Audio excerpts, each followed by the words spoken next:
Bonjour à tous, je me présente, je m'appelle Léonie Austin, je suis française et professeure de français à l'université. Nous allons continuer ici cette petite série de vidéos de français pour le niveau débutant A2 avec la vidéo numéro 77 sur la conjugaison du verbe perdre au futur simple. Donc perdre, perdre quelque chose, perdre un objet. Donc par exemple vous avez un objet, quelque chose, et poum, l'objet disparaît. Donc, perdre, ça peut être synonyme de disparaître. Vous pouvez perdre un objet, perdre une personne. On dit aussi perdre quand quelqu'un s'en va, par exemple ailleurs, ou par rapport à la mort aussi. Et on peut dire aussi perdre un point, par exemple pour un examen, perdre de l'argent. Il y a plusieurs choses que l'on peut perdre. On peut même aussi perdre un moyen, on dit aussi louper, mais bon, perdre un moyen de transport, par exemple. Donc ici, nous avons les pronoms personnels sujet, la base du verbe, donc c'est l'infinitif, mais on enlève le E pour mettre la terminaison du futur et le complément de la phrase. Donc demain, et le futur, donc c'est une idée de projet, quelque chose qui va arriver plus tard. Donc c'est pour ça qu'on utilise demain. Donc demain, je perdrai un point à l'examen. Donc par exemple, si je me suis trompée, je vais perdre un point. Je perdrai un point à l'examen. Demain, tu perdras 2 points sur ton permis de conduire. Permis de conduire, si on fait une erreur, on a des points en moins. On peut utiliser le verbe perdre aussi pour perdre des kilos aussi.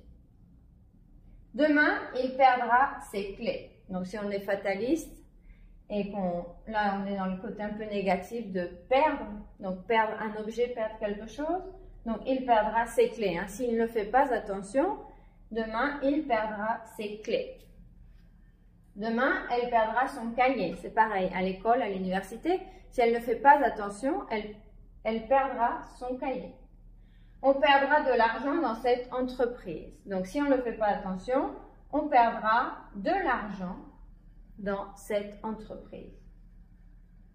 Demain, nous perdrons un ami. Donc, quand un ami s'en va étudier à l'étranger ou habiter dans un autre pays, on peut dire nous perdrons un ami parce qu'il va partir loin. Mais on peut dire aussi nous perdrons un ami.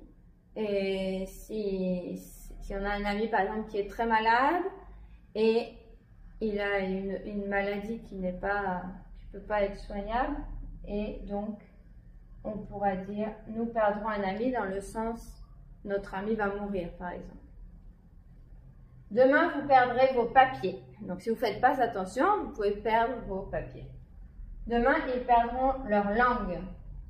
Ça, c'est une expression. Hein. Perdre sa langue, ça veut dire ne plus parler. Donc, on dit pas ça. Ah, tu as perdu ta langue, tu as perdu ta langue dans le sens, oups, tu ne parles plus, tu ne dis plus rien. Donc, ça, c'est une expression idiomatique. Hein. Ils perdront leur langue dans le sens, ils ne diront plus rien. Dans le sens, ils n'auront pas d'argument pour continuer le débat. Ils perdront leur langue. Demain, elles perdront leur sac. Donc, si elles ne font pas attention en voyage, elles perdront leur sac. Donc, je vais le relire un peu plus rapidement. Je perdrai un point à l'examen. Tu perdras 2 points sur ton permis de conduire. Il perdra ses clés. Elle perdra son cahier. On perdra de l'argent dans cette entreprise. Nous perdrons un ami. Vous perdrez vos papiers. Ils perdront leur langue. Attention, c'est idiomatique. Elles perdront leur sac. Voilà, donc j'espère que cette petite vidéo vous aura aidé. Et si vous avez des questions, des commentaires, vous pouvez les écrire en dessous de la vidéo. Au revoir, à bientôt dans une prochaine vidéo. Bye!